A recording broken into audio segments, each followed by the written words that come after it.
اعوذ باللہ من الشیطان الرجیم بسم اللہ الرحمن الرحیم۔ ناظرین کرام السلام علیکم ورحمۃ اللہ وبرکاتہ۔ ناظرین، آپ کی خدمت میں آج مصلح موعود یاد آئے کے موضوع پر ایک ڈسکشن پروگرام کے ساتھ حاضر خدمت ہیں۔ ناظرین، آج کے اس پروگرام میں خاکسار کے ساتھ محترم مولانا زین الدین حامد صاحب اور محترم مولانا شیخ مجاہد احمد صاحب شاستری شامل گفتگو ہوں گے۔ میں ہر دو حضرات کا اس پروگرام میں خیر مقدم کرتا ہوں۔ جزاکم اللہ۔ ناظرین، حضرت مسیح موعود علیہ الصلاۃ والسلام کی الہی بشارات کے نتیجہ میں ایک وجود دنیا میں آیا اور مصلح موعود کہلایا۔ اس وجود نے دنیا کی اصلاح کے لیے مختلف راہیں اور طور طریقے اختیار کیے۔ اس وجود کی بے شمار کوششوں میں سے ایک کوشش یہ تھی کہ دنیا کے لوگوں کے دلوں میں خدا تعالیٰ کی سچی محبت بٹھائی جائے اور اللہ تعالیٰ کے ساتھ ان کے تعلق کو پختہ کیا جائے۔ ناظرین، انسانی زندگی کا ماحصل بھی یہی ہے کہ انسان کے دل میں جو اللہ تعالیٰ کی محبت ہے اور تعلق ہے، اس کی چنگاری کو ہوا دے کر اس مقام پر پہنچایا جائے کہ پھر سب کچھ اللہ تعالیٰ کے ہی ہو جائے، اور دل کی گہرائیوں سے یہ صدا بلند ہو کہ میری عبادت اور میری قربانیاں، میرا جینا اور میرا مرنا سب کچھ خدا تعالیٰ کے لیے ہے۔ ناظرین، اس پروگرام کو آگے بڑھاتے ہوئے خاکسار سب سے پہلا سوال محترم مولانا زین الدین حامد صاحب سے کرنا چاہتا ہے۔ خاکسار کا سوال یہ ہے کہ حضرت مصلح موعود رضی اللہ تعالیٰ عنہ کی تحریرات اور ارشادات کی روشنی میں ہمیں یہ بیان فرمائیں کہ تعلق باللہ کا کیا مفہوم ہے؟ دنیا میں جس قدر بھی مذاہب پائے جاتے ہیں وہ سب ان کے عقائد و نظریات اس بات پر متفق ہیں کہ خدا مل سکتا ہے۔ گو شکلیں مختلف ہیں، تو ہر مذہب کا اگر دیکھا جائے تمام عقائد و نظریات کا جو مرکزی نقطہ ہے وہ اللہ تعالیٰ کی ذات ہے۔ اللہ تعالیٰ کی ذات کے ساتھ تعلق قائم کرنا کیسے قائم کیا جا سکتا ہے، یہ تمام مذاہب میں یہ زیر گفتگو ہے، زیر بحث معاملہ ہے، لیکن اس کی شکلیں مختلف ہیں اور مرور زمانے کے ساتھ ساتھ بہت ساری تحریفیں اور تبدیلیاں پیدا ہوئی۔ اس کے نتیجے میں لوگ مذہب سے اور اللہ تعالیٰ سے دوری اختیار کی۔ سیدنا حضرت اقدس خلیفۃ المسیح ثانی المصلح الموعود رضی اللہ تعالیٰ عنہ نے سن 1952 میں جلسہ سالانہ کے موقع پر ایک تعلق باللہ کے عنوان سے ایک جامع تقریر فرمائی، جس میں آپ نے مختلف طریقے سے مختلف زاویے سے آپ نے بتایا انسان کا اللہ تعالیٰ کے ساتھ تعلق قائم ہو سکتا ہے، اور آپ نے اپنے ذاتی تجارب کی بنا پر آپ نے یہ فرمایا کہ واقعی یہ حقیقت ہے کہ اسلامی تعلیم کو اپنانے کے نتیجے میں اس کے مطابق اللہ تعالیٰ کے ساتھ تعلق قائم ہو سکتا ہے۔ پھر آپ نے شروع میں یہ فرمایا بہت سارے دنیا بھر سے بہت سارے خطوط میرے پاس آتے ہیں کہ دنیاوی اغراض کے لیے کوئی یہ ہو جائے وہ ہو جائے، بہت سارے اپنی تمنائیں خواہشیں پیش کرتے ہیں، لیکن حضور فرماتے ہیں بہت کم لوگ ایسے ہیں جو جن کے خطوط میں یہ ذکر ہو کہ اللہ تعالیٰ کے ساتھ تعلق ہو جائے، اس کے لیے دعا کریں۔ تو حضور فرماتے ہیں کہ اگر اللہ تعالیٰ کے ساتھ سچا تعلق انسان کا قائم ہو جاتا ہے، باقی تمام مسائل اپنے آپ حل ہو جاتے ہیں۔ تو حضور نے وہ معروف و محاورہ بیان فرمایا، ہاتھی کے پاؤں میں سب کے پاؤں۔ پھر حضور نے اپنی اس معرکۃ الآراء لیکچر میں حضور نے ایک تو یہ فرمایا کہ عشق اور شوق میں کیا امتیاز ہے، کیا فرق ہے، اور قرآن کریم نے ان الفاظ کو استعمال نہیں کیا بلکہ قرآن کریم میں مختلف الفاظ استعمال کیا۔ اس کے انتہائی مقام پر جو محبت کا لفظ استعمال کیا، حب کا لفظ استعمال کیا، اور فرمایا والذین آمنوا اشد حبا للہ۔ اور پھر جو تعلق کا مفہوم کیا ہے، تعلق باللہ کا مفہوم بیان کرتے ہوئے حضور نے فرمایا کہ مثلا اللہ تعالیٰ فرماتا ہے خلق الانسان من علق، علق سے پیدا کیا۔ اللہ تعالیٰ نے انسان کو علق سے پیدا کیا، یعنی علق کی جو خاصیت ہے اس کے اندر ودیت کی گئی ہے۔ تو قرآن مجید کی دیگر آیات میں بھی ہے اللہ تعالیٰ نے انسان کو طین سے پیدا کیا، گیلی مٹی سے پیدا کیا، تو تراب سے پیدا کیا۔ اس قسم کے محاورے قرآن کریم میں موجود ہیں۔ اس کا مطلب یہ ہے کہ اللہ تعالیٰ نے انسان کے اندر اللہ تعالیٰ کے ساتھ تعلق پیدا کرنے کی ایک تمنا ودیت کی ہوئی ہے۔ تو یہ قرآن پھر آگے اس کی تشریح کرتے حضور نے فرمایا جیسے ہم کہتے ہیں تعلق المرء، یعنی عورت کے ساتھ تعلق قائم ہو گیا، مطلب یہ ہے کہ مال قلبو الیہا، اس کا دل شوق اور محبت کے نتیجے میں اس کی طرف مائل ہو گیا۔ پھر حضور نے ایک مثال بیان کی، کہتے ہیں کہ تعلق کا شوق بالثوب، کہ کانٹا جو ہے وہ کپڑے کے ساتھ تعلق ہو گیا۔ مراد ہے کہ فرمایا کہ نشبہ فیہا واستمسک بہا، یعنی اس کے ساتھ اس کے اندر گھس گیا اور اس کے ساتھ چمٹ گیا۔ تو حضور فرماتے ہیں کہ اللہ تعالیٰ کے ساتھ تعلق، سچا تعلق قائم کرنا یہ انسان کی فطرت میں موجود ہے، یہ کوئی باہر سے آنے، یہ شعور جو ہے انسان کی فطرت میں ودیت کی ہوئی ہے۔ ہاں البتہ انسان اپنے کسب سے، اپنی محنت سے، اپنے مجاہدے سے اس فطری شعور کو وہ پروان چڑھا سکتا ہے، اللہ تعالیٰ سے ایک اٹوٹ تعلق قائم کر سکتا ہے۔ حضور نے آگے بیان کیا میں کہ 10 ایسے گروہ ہیں جن کے ساتھ اللہ تعالیٰ محبت نہیں کرتا۔ قرآن مجید کی بے شمار آیات بیان کرتے حضور نے فرمایا اس میں لا یحب المعتدین، لا یحب الظالمین، لا یحب المفسدین جیسے 10 گروہ کا ذکر کیا جس کے ساتھ اللہ تعالیٰ کی محبت ہو ہی نہیں سکتی۔ پھر آگے اللہ تعالیٰ نے حضور نے فرمایا کہ وہ جو اللہ تعالیٰ کے ساتھ بندے کا تعلق قائم ہونا دراصل اللہ تعالیٰ کی جو مقصد تخلیق میں شامل ہے۔ حضور نے وہ جو مشہور آیت ہے اللہ اشد فرحا بتوبت عبدہ، یہ پیش کر کے فرمایا اس میں ایک ایسے شخص کی مثال دی ہے جس کی سواری گم ہو جاتی ہے، پھر اچانک سواری مل جاتی ہے، وہ اتنا خوش ہوتا ہے، فرماتا ہے اللہ تعالیٰ اس سے زیادہ خوش ہوتا ہے کوئی بندہ اللہ تعالیٰ سے رجوع کرے۔ اس سے حضور یہ استنباط فرماتے ہیں کہ اس میں انسان کو اللہ تعالیٰ کی سواری قرار دیا، اس کا مطلب یہ ہے سواری کیا ہے، سوار کو اپنے منزل مقصود تک پہنچاتی ہے۔ یہاں پر اللہ تعالیٰ کے صفات اظہار کا جو ذریعہ ہے وہ انسان ہے، جس قدر بھی انسانی تخلیق کا مقصد بھی ایک لحاظ سے یہی ہے، ہر انسان اپنے اپنے ظرف کے مطابق، اپنے اپنے استعداد و صلاحیت کے مطابق اللہ تعالیٰ کے صفات کا مظہر بنے۔ گویا ہر مذہب میں یہ تعلیم پائی جاتی ہے، قرآن کریم میں کئی مقامات پر یہ اصل میں انسانی پیدائش کے مقصد یہی ہے، اور یہ تعلق دو طرفہ ہے۔ ایک تو یہ فرمایا کہ یہ ہو ہی نہیں سکتا ایک انسان اللہ تعالیٰ سے محبت کرتا ہو اس کے نتیجے میں اللہ تعالیٰ اس سے محبت نہ کرے، یہ دو طرفہ محبت ہے۔ اور حضور نے کئی مثالیں بیان کی، جیسے ماں بیٹی کی محبت ہے، خاوند شوہر کی محبت ہے، اس طرح کی بہت ساری مثالیں حضور نے بیان کی ہیں۔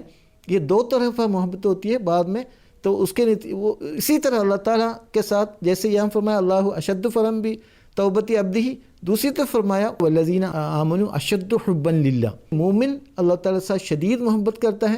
دوسری طرف یہی بات اللہ تعالیٰ نے بتایا اللہ تعالیٰ خود بھی اپنے بندے سے شدید محبت کرتا ہے۔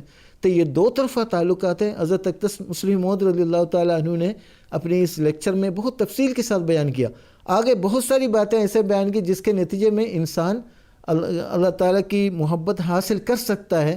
تو یہاں پر موقع نہیں ہے، بہرحال اختصار کے ساتھ یہی ہے، اللہ تعالیٰ کے ساتھ تعلق پیدا کیا جا سکتا ہے۔ تمام انبیاء کرام کا یہی ان کی سیرتوں کے مطالعے سے ہمیں یہی پتہ لگتا ہے، یہی دراصل اللہ تعالیٰ کے ساتھ صحیح عرفان، صحیح ایمان قائم کرنے کا ذریعہ ہے۔ جب تک انسان کامل بصیرت کے ساتھ، کامل یقین و رسوخ کے ساتھ اللہ تعالیٰ کی ہستی پر ایمان نہیں رکھتا، اس کی زندگی کا مقصد پورا نہیں ہوتا۔ اسی تعلق کے نتیجے میں اس کی دعائیں قبول ہوتی ہے، اس کے ساتھ ایک پیار اور محبت کا تعلق قائم ہوتا ہے۔ ہمارے المسلم موعود رضی اللہ تعالیٰ عنہ نے ایک تو فرمایا تھا خدا تعالیٰ کی دلیل، ہستی کی دلیل کے لیے دلائل پیش کرنے کے لیے میرے وجود کو پیش کر لیا کرو۔ نہیں، حضور اللہ تعالیٰ کے فضل سے تعلق کو باللہ کے لیے سے کہ اتنا اعلیٰ ترین مقام پر فائز تھے کہ آپ کا وجود خدا نما وجود بن چکے تھے۔ ماشاءاللہ اللہ آپ کی تعلیمات بھی آپ اس لیکچر میں آپ نے تفصیل کے ساتھ اس کی روشنی ڈالی ہے، تو ناظرین کو چاہیے کہ آپ کو چاہیے کہ اس کا مختصر سے مطالعہ کریں۔ پروگرام کے تسلسل میں خاکسار کا اگلا سوال محترم مولانا شیخ مجاہد احمد شاستری صاحب سے یہ ہے کہ حضرت مصلح موعود رضی اللہ تعالیٰ عنہ بچپن سے ہی آپ کا اللہ تعالیٰ کے ساتھ ایک پختہ تعلق تھا، تو موجودہ دور کے اطفال کے لیے اس میں ایک جو ہے یہ ایک عملی نمونہ بھی ہے، تو آپ سے میری درخواست ہے کہ ہمارے ناظرین کو اس بارے میں کچھ بیان فرمائیں۔ جزاکم اللہ نسم اللہ صاحب، ہم سب جانتے ہیں کہ سیدنا حضرت مسیح موعود علیہ الصلوۃ والسلام نے 20 فروری 1886 کو اللہ تعالیٰ سے خبر پا کر یہ اطلاع دی کہ ایک موعود بیٹے کی آپ کو خبر دی گئی ہے جو دل کا حلیم ہوگا، علوم ظاہری و باطنی سے پر ہوگا، اور یہ موعود بیٹا اگلے 9 سال کے عرصہ میں پیدا ہوگا۔ اللہ تعالیٰ کی اس عظیم الشان پیشگوئی کے مطابق سیدنا حضرت مسلح موعود رضی اللہ تعالیٰ عنہ 12 جنوری 1899 کو قادیان کے اس مقدس بستی میں پیدا ہوئے۔ چونکہ آپ کے بارے میں الہی بشارتیں تھیں، الہی خبریں تھیں، اسی لیے حضرت مسیح موعود علیہ الصلوۃ والسلام نے آپ کی تربیت کی طرف شروع سے ہی خصوصی توجہ دی، اور کبھی آپ کو ڈانٹتے نہیں تھے، کوئی ڈپٹ نہیں کرتے تھے، بلکہ خاص طور پر آپ کی طبیعت کے رجحان کو دین کی طرف راغب کرنے کی کوشش کرتے تھے، اور دعاؤں کی طرف آپ کی توجہ دلائی جاتی رہی۔ یہی وجہ ہے کہ بچپن سے ہی ہمیں یہ نظر آتا ہے حضرت مسلح موعود کی زندگی میں کہ آپ کا رجحان اور طبیعت کا جو ایک ادراک تھا وہ خصوصیت کے ساتھ اللہ تعالیٰ کی طرف جھکاؤ تھا، دنیا داری کی طرف آپ کا جھکاؤ اتنا نہیں تھا۔ چنانچہ اسی حوالے سے جیسے ہم کہتے ہیں کہ ایک مشہور ضرب المثل ہے ہندی میں، ہونہار بروا کے ہوتے چکنے چکنے پات، یعنی جو ہونہار بروا ہوتا ہے اس کی ابتدا سے ہی پتہ چل جاتا ہے کہ اس نے کس نہج میں جانا ہے۔ میں اپنے ناظرین کے لیے اس پروگرام کے حوالے سے حضرت مسلح موعود رضی اللہ تعالیٰ عنہ کی ابتدائی زندگی کے کچھ واقعات بیان کرنا چاہتا ہوں، تاکہ یہ پتہ لگے کہ آپ کا تعلق باللہ کا معیار کیا تھا اور وہ کس نہج میں آپ بچپن سے ہی جا رہے تھے۔ 1899 میں آپ کی پیدائش ہوئی، 11 سال کے عرصے کے بعد، یعنی 1900 کا جب زمانہ شروع ہوا۔ حضرت مسلح موعود نے خود واقعہ بیان فرمایا ہے، سوانح فضل عمر میں صفحہ 96 میں یہ واقعہ درج ہے، تفصیل سے ناظرین وہاں دیکھ سکتے ہیں۔ آپ بیان کرتے ہیں کہ جب 11 سال کی میری عمر ہوئی، 1900 کا سن چڑھا، تو میرے ذہن میں یہ سوال پیدا ہوا اور یہ خیال پیدا ہوا کہ میں خدا تعالیٰ پر کیوں ایمان لاتا ہوں؟ آخر اس کی ہستی کا کیا ثبوت ہے؟ کہتے ہیں میں نے سارا دن سوچنا شروع کیا، غور و فکر شروع کیا۔ یہ 11 سال کے بچے کی حالت ہے، اور اس وقت جب غور و فکر کرتا رہا تو آخر رات 10-11 بجے میرے دل نے یہ فیصلہ کیا کہ ہاں ایک خدا ہے۔ حضرت مسلح موعود بیان فرماتے ہیں وہ گھڑی میرے لیے انتہائی خوشی کی گھڑی تھی، جس طرح ایک بچے کو اس کی گمشدہ ماں مل جاتی ہے، مجھے ویسی ہی خوشی مل رہی تھی۔ تو یہ آپ کا عملی نمونہ ہمارے سامنے نظر آتا ہے کہ 11 سال کی بچپنے کی عمر جو کھیل کود کی عمر ہوتی ہے، اور آج کے اطفال کے لیے بھی اس میں نمونہ ہے کہ طفل کا زمانہ 7 سے 15 سال کا وقت کا ہے، کہ آپ اس وقت اپنے پیدا کرنے والے خدا کے متعلق سوچ رہے تھے اور اس کے بارے میں آپ کا دل گواہی دے رہا تھا۔ پھر اسی تسلسل میں آپ بیان فرماتے ہیں کہ جب میرے دل میں یہ خیالات پیدا ہوئے کہ خدا تعالیٰ ہے، تو پھر اگلا خیال بھی پیدا ہوا کہ مسیح موعود علیہ السلام پر میں کیوں ایمان لاتا ہوں؟ کیا وجہ ہے کہ میں اس زمانے کے فرستادہ پر ایمان لاؤں؟ آپ بیان کرتے ہیں کہ میں نے ضحیٰ کے وقت میں، یعنی دوپہر سے کچھ پہلے، یا اشراق کا وقت تھا، اس سے کچھ وقت جو تھا، میں نے وضو کیا، اور حضرت مسیح موعود علیہ الصلوۃ والسلام جو آپ کے والد محترم بھی تھے اور اس زمانے کے مامور بانی جماعت احمدیہ ہیں، آپ کا مبارک جبہ خود پہنا، اور وہ پہلا خیال تھا کہ میں نے ایک موعود فرستادے کا ایک جبہ پہنا ہے، اور کہتے ہیں کہ میں نے کمرہ بند کر لیا اور نماز پڑھنا شروع کر دی، اور خدا کے حضور میں نے یہ عہد کیا اور خوب رویا کہ خدایا آج کے بعد میں کبھی بھی نماز نہیں چھوڑوں گا۔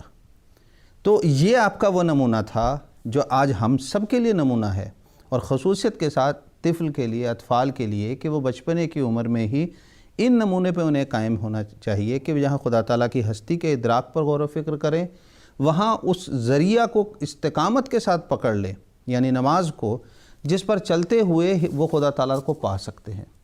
حضرت مسلح موعود کے اندر بچپن سے ہی چونکہ خاص آپ کی فطرت تھی، کسی بات کو قبول کرنے کا مادہ تھا، یعنی اگر کوئی بڑا تربیت کے لیے کوئی بات کہتا تو آپ فوراً اس کو قبول کرتے اور قبولیت کی طرف جاتے، اور یہ بات بھی آج کے اطفال کے لیے ہے۔ آپ خود بیان فرماتے ہیں کہ ایک صوبے دار صاحب تھے جو مراد آباد کے رہنے والے تھے، وہ یہ بیان کرتے ہیں کہ چونکہ میری والدہ حضرت مسلح موعود کی والدہ دہلی کی تھیں، اور دہلی میں یہ طریقہ کار تھا کہ بڑوں کو بھی تم کر کے مخاطب کر دیا جاتا تھا، اور قادیان میں چونکہ کوئی ایسا نہیں تھا اس وقت بزرگوں میں بتانے والا، تو آپ بھی حضرت مسیح موعود علیہ السلام کو بچپن میں تم کہہ کے مخاطب کرتے تھے۔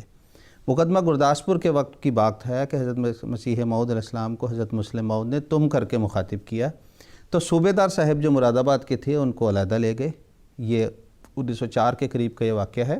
اس وقت آپ کی بچپن کے علیحدہ لے کر کہا کہ آپ ہمارے حضرت مسیح علیہ السلام کے فرزند ہیں، ہمارے لیے یہ بات محل ادب ہے، ہم آپ کا ادب کرتے ہیں، لیکن بزرگوں کو آپ کہہ کے مخاطب کرنا چاہیے۔ پس وقت کی رعایت سے یہ 3 واقعات ہی صرف میں ناظرین کے سامنے بتا رہا ہوں۔ ایک چھوٹی عمر میں ہی حضرت مسلم موعود کا اللہ تعالیٰ کے متعلق غور و فکر کرنا اور اس کی ہستی کے بارے میں اقرار، دوسرا حضرت مسیح موعود علیہ الصلوۃ والسلام کو قبول کرنا اور آپ کی سچائی پر دل و جان سے یقین کرنا، تیسرا آپ کی فطرت میں جو نیکی اور تربیت کا مادہ تھا، یہ ہمارے لیے آج کے اطفال کے لیے ایک عملی نمونہ ہے۔ جزاک اللہ۔ پروگرام کو آگے بڑھاتے ہوئے خاکسار محترم مولانا زین الدین حامد صاحب سے درخواست کرتا ہے کہ حضرت مسلح موعود رضی اللہ تعالیٰ عنہ کے قبولیت دعا کے چند ایک واقعات ہمیں یہاں بیان کریں۔ جیسا کہ پیشگوئی مسلم موعود رضی اللہ عنہ میں یہ بتایا گیا تھا کہ حضرت اقدس مسیح موعود علیہ الصلوۃ والسلام کو اللہ تعالیٰ نے خبر دی تھی کہ جو موعود بیٹے کی ولادت ہونے والی وہ قدرت، رحمت اور قربت کے نشان ہوں گے۔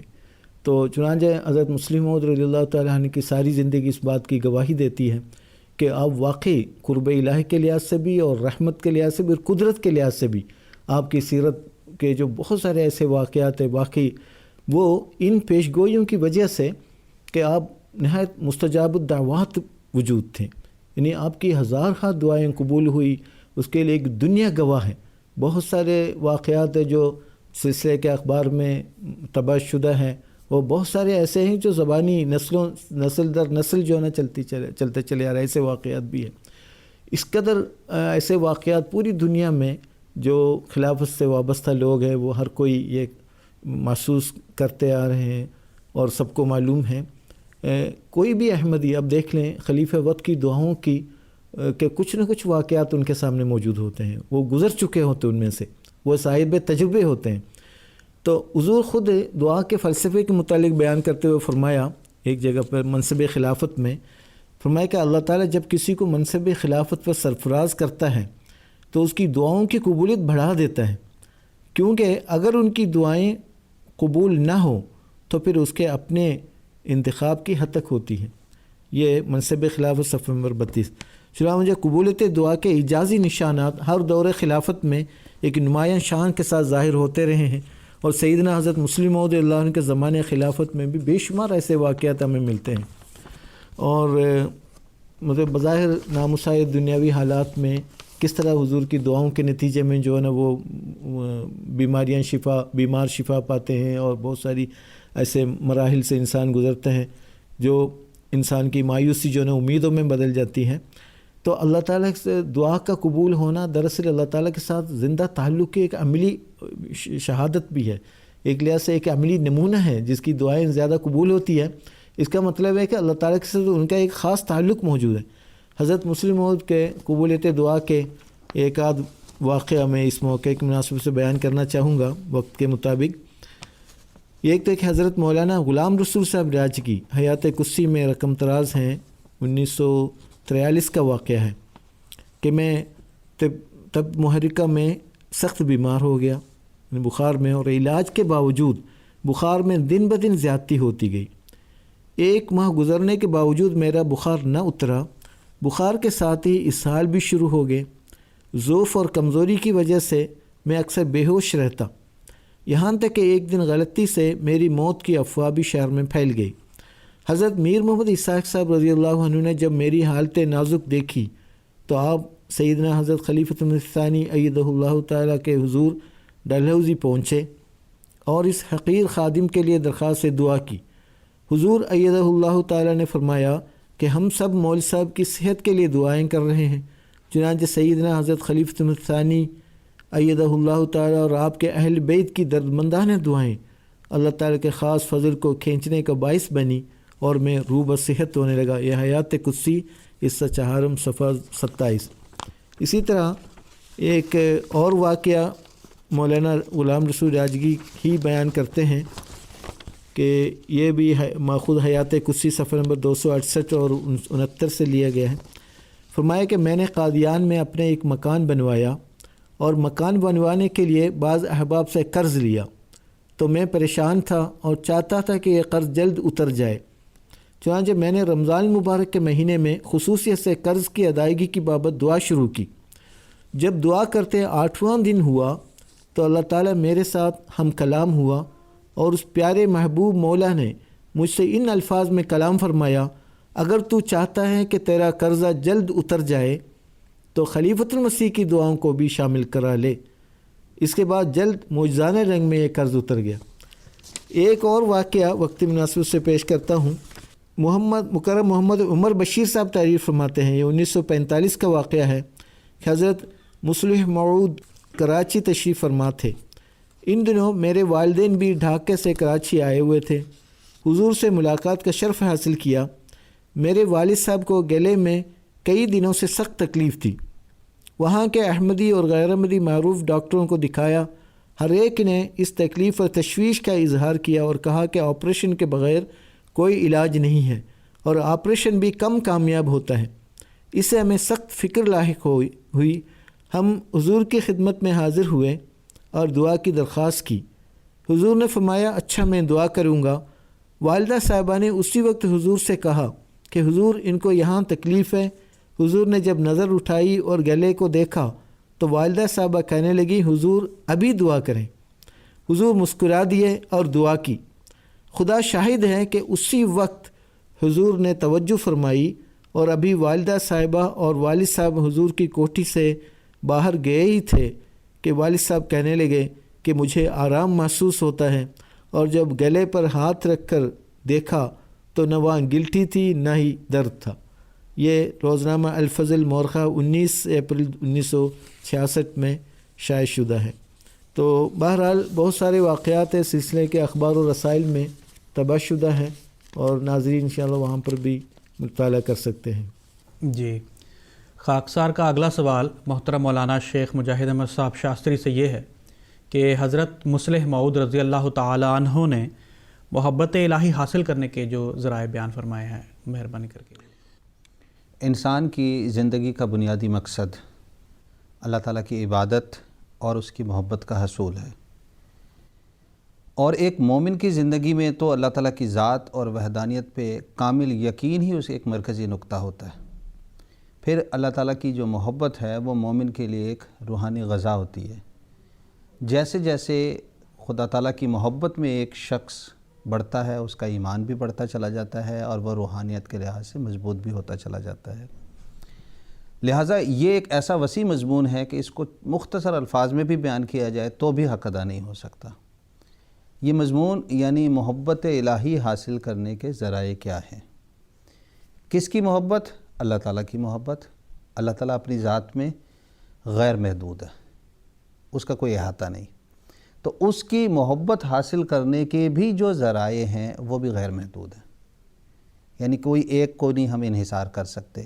اللہ تعالیٰ کس بندے سے کس رنگ پہ خوش ہو جائے، راضی ہو جائے، احادیث میں قرآن کے مطالعہ سے اور اسلامی تاریخ کے مطالعہ سے وہ ہمیں نظر آتا ہے، لیکن مختصراً اپنے ناظرین کے لیے بیان کرتا ہوں کہ محبت الہی کے جو بنیادی ذرائع ہیں ان میں سے ایک ذریعہ ہے دعا کرنا، یعنی ایک مومن خدا تعالیٰ کے حضور دعا کرتا ہے اور مسلسل اسی جہد میں لگا رہتا ہے، اسی کوشش میں لگا رہتا ہے اور اس سے کبھی بھی غافل نہیں ہوتا۔ چونکہ یہ پروگرام آج مصلح موعود یاد آئے کے حوالے سے ہو رہا ہے، تو میں حضرت مصلح موعود رضی اللہ تعالیٰ عنہ کی زندگی کے واقعات کے حوالے سے ہی اس کے عملی نمونے آپ کے سامنے رکھتا ہوں۔ حضرت مصلح موعود کو بچپن سے جن لوگوں نے دیکھا، مشاہدہ کیا، آپ کی ذات پہ غور و فکر کیا، ان کی اس بات پہ گواہی ہے، چنانچہ ان میں سے حضرت شیخ غلام احمد صاحب وائز رضی اللہ تعالیٰ عنہ کا اپنا بیان ہے کہ مرزا محمود احمد صاحب کو میں نے باقاعدہ بچپن سے تہجد پڑھتے ہوئے دیکھا، اور یہ بھی دیکھا کہ وہ بڑے بڑے لمبے سجدے کیا کرتے تھے۔ تو آخر اس لمبے سجدے میں وہ خدا کے حضور دعائیں کرتے تھے، خاص طور پہ یہ دعائیں ہوتی تھیں۔ اور پھر آپ کی زندگی کے بس آگے کے واقعات پہ جب ہم نظر ڈالتے ہیں تو دعاؤں میں وہ انہماک کی کیفیت ہوتی تھی کہ آپ ارد و گرد کے لوگوں کو بھول جایا کرتے تھے۔ چنانچہ حضرت مصلح موعود کے بہت ہی قریبی آپ کے ساتھ خدمت بجا لانے والے ڈاکٹر حشمت اللہ صاحب بیان کرتے ہیں کہ ایک بار ہم لوگ دھرمشالہ گئے، اور ناظرین یہ جانتے ہیں کہ دھرمشالہ قادیان سے ایک پہاڑی مقام ہے جو قریب ہی ہے، تقریباً یہاں سے 100 کلومیٹر ہوگا بمشکل۔ تو یہ انفلونزا کے زمانے کا واقعہ ہے، یعنی 1918 میں انفلونزا شروع ہوئی تھی ہندوستان میں، اس کے بعد کا واقعہ ہے۔ آب و ہوا کی تبدیلی کے لیے آپ کے باوجود اس کے کہ حضرت مصلح موعود خود بیمار تھے، کمزور لاغر تھے، آپ نے وہاں ایک کوٹھی میں جگہ حاصل کی، اور اس کے بعد ایک دن آپ نے اپنے احباب کو لیا کہ آج ہم باہر جنگل کی طرف جاتے ہیں۔ وہ بیان کرتے ہیں کہ جب مسلمان کمزور تھے لیکن آپ نے جنگل میں 2 رکعت نوافل ادا کیے اور اس قدر لمبی دعا کی کہ ہم لوگ جو توانا تھے وہ تھک گئے، اور یہ 1.5-2 گھنٹے سے زیادہ ہم نے وہاں پہ نماز پڑھی اور اس کی ادائیگی کی، اور آپ اس میں ڈوب چکے تھے۔ پھر محبت الہی کا ایک بنیادی ذریعہ ہے حضرت صلی اللہ علیہ وسلم سے محبت اور آپ کے عشق۔ حضرت مسلم موعود کی زندگی میں ہمیں یہ نظر آتا ہے کہ جب شاتم رسول نے خاتم النبیین حضرت محمد مصطفیٰ صلی اللہ علیہ وسلم پر الزامات لگائے، آپ کے اوپر طرح طرح کے الزام لگائے گئے، تو حضرت مسلم موعود نے اس کا ایک مؤثر طریق اختیار کیا کہ ساری جماعتوں میں جلسہ سیرت النبی کی ایک تحریک شروع کر دی، اور آج سے اس وقت سے لے کے آج تک یہ تسلسل سے جلسے ہو رہے ہیں، اور وہ ایک علمی اور ٹھوس کام ہوا کہ سارے اپنے تو اپنے، غیروں نے بھی اس کا اقرار کیا۔ پھر آپ شعری رنگ میں بیان فرماتے ہیں محمد پر ہماری جاں فدا ہے کہ وہ کوہ صنم کا رہنما ہے۔ پھر محبت الہی کا ایک اور بنیادی ذریعہ یہ ہے کہ ہر حال میں خدا تعالیٰ کو یاد رکھنا۔ چنانچہ آپ حضرت مسلم موعود خود بیان فرماتے ہیں کہ ایک دفعہ میں دہلی گیا، میں نے اپنی اہلیہ سارا بیگم اور اپنی لڑکی سے وعدہ کیا تھا کہ جب وہ پاس ہو جائیں گے تو میں دہلی جاؤں گا۔ تو جب دہلی کے جو قلعہ ہے، پرانا قلعہ ہے، جب وہاں گئے تو حضرت مسلم موعود نے اپنے بچوں کو کہا کہ آؤ ہم وضو کرتے ہیں، وضو کے بعد ہم یہاں نماز پڑھیں، کیونکہ یہاں ایک زمانے سے کسی نے بھی نماز نہیں پڑھی ہوگی، وہاں پر باقاعدہ آپ لوگوں نے نماز پڑھی۔ تو ایسے بے شمار ذرائع ہیں عبادتوں میں انہماک، اللہ تعالیٰ کے رسول کی اتباع، ہر حال میں خدا کو یاد رکھنا، اپنے آپ کو اللہ کی رضا کے مطابق چلانا، یہ وہ تمام ذرائع ہیں جس سے ایک انسان کو محبت الہی کا حصول کر لیتا ہے۔ اور حضرت مسیح موعود علیہ الصلوۃ والسلام نے ہمیں کیا ہی پیارے الفاظ میں بتایا ہے، کیا بدبخت وہ انسان ہے جس کو اب تک یہ نہیں پتہ، کیا بدبخت وہ انسان ہے جس کو اب تک یہ پتہ نہیں کہ اس کا ایک خدا ہے جو ہر ایک چیز پر قادر ہے۔ ہمارا بہشت ہمارا خدا ہے، ہماری لذات ہمارے خدا میں ہے، کیونکہ ہم نے اس کو دیکھا اور ہر ایک خوبصورتی اس میں پائی۔ یہ دولت لینے کے لائق ہے۔ بس اس پروگرام کے ذریعے سے میں تمام ناظرین سے بھی کہوں گا کہ یہ دولت واقعی لینے لائق ہے، ہم میں سے ہر ایک کو اس کے لیے جہد اور کوشش کرنی چاہیے۔ اللہ تعالی ہمیں اس کی توفیق عطا فرمائے۔ جی ناظرین، اس کے ساتھ ہی ہمارے آج کے اس پروگرام کا وقت ختم ہوا چاہتا ہے۔ خاکسار پروگرام کے اختتام پر سیدنا حضرت مسیح موعود علیہ الصلوۃ والسلام کا ایک اقتباس پیش کرے گا۔ پیش گوئی مسلح موعود رضی اللہ تعالی عنہ کی عظمت بیان فرماتے ہوئے حضرت مسیح موعود علیہ الصلوۃ والسلام فرماتے ہیں، آنکھیں کھول کر دیکھ لینا چاہیے کہ یہ صرف پیش گوئی ہی نہیں بلکہ ایک عظیم الشان نشان آسمانی ہے جس کو خدائے کریم جل شانہ نے ہمارے نبی کریم رؤوف و رحیم محمد مصطفیٰ صلی اللہ علیہ وسلم کی صداقت و عظمت ظاہر کرنے کے لیے ظاہر فرمایا ہے، اور در حقیقت یہ نشان ایک مردہ کے زندہ کرنے سے 100 درجہ اعلیٰ و اولا و اکمل و افضل و اتم ہے، کیونکہ مردہ کے زندہ کرنے کی حقیقت یہی ہے کہ جناب الہی میں دعا کر کے ایک روح واپس منگوایا جائے۔ اس جگہ بفضلہ تعالی و احسانہ و برکت و بے برکت حضرت خاتم الانبیاء صلی اللہ علیہ وسلم خداوند کریم نے اس عاجز کی دعا کو قبول کر کے ایسی بابرکت روح بھیجنے کا وعدہ فرمایا جس کی ظاہری و باطنی برکتیں تمام زمین پر پھیلیں گی۔ سو اگرچہ بظاہر یہ نشان احیاء موتا کے برابر معلوم ہوتا ہے، مگر غور کرنے سے معلوم ہوگا کہ یہ نشان مردوں کے زندہ کرنے سے 100 درجہ بہتر ہے۔ مردے کی بھی روح ہی دعا سے واپس آتی ہے، اور اس جگہ بھی دعا سے ایک روح ہی منگائی گئی ہے، مگر ان روحوں اور اس روح میں لاکھوں کوسوں کا فرق ہے۔ جو لوگ مسلمانوں میں چھپے ہوئے مرتد ہیں وہ حضرت صلی اللہ علیہ وسلم کے معجزات کا ظہور دیکھ کر خوش نہیں ہوتے، بلکہ ان کو بڑا رنج پہنچتا ہے کہ ایسا کیوں ہوا۔ مجموعہ اشتہارات جلد اول صفحہ 99 و 100 مطبوعہ ربوہ۔ ناظرین، اس کے ساتھ ہی ہمارا آج کا پروگرام اختتام پذیر ہوتا ہے۔ السلام علیکم ورحمۃ اللہ وبرکاتہ۔